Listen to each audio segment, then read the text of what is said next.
Our world is drowning in debt. Trillions of dollars, a burden growing heavier each day. But what happens when borrowing becomes an addiction? When nations can't escape the cycle? This is the debt trap, a perilous state where countries borrow simply to pay off old debts. Today, we explore how America and Europe find themselves ensnared in this financial web.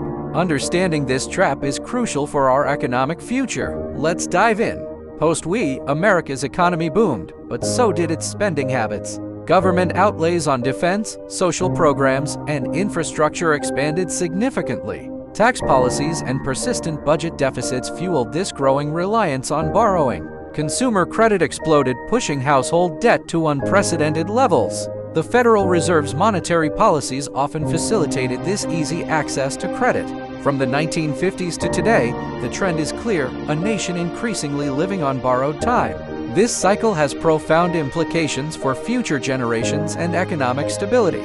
We'll examine the moments that shape this trajectory, revealing the roots of the problem. The story of America's debt is a complex tapestry of policy, prosperity, and peril.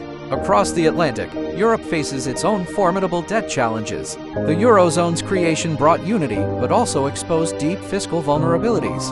Nations like Greece and Italy grappled with severe sovereign debt crises.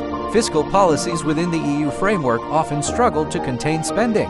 Weaknesses in the banking sector amplified these economic pressures. Demographic shifts, with aging populations, strained welfare states and budgets.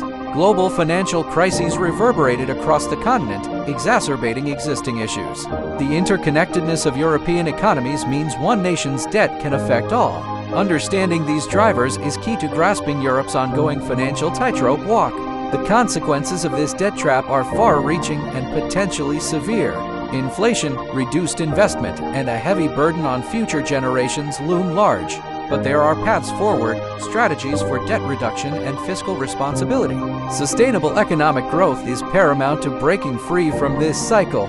Addressing the debt trap isn't just an economic necessity, it's a global imperative. The future of our economies depends on wise choices today. Let's secure it.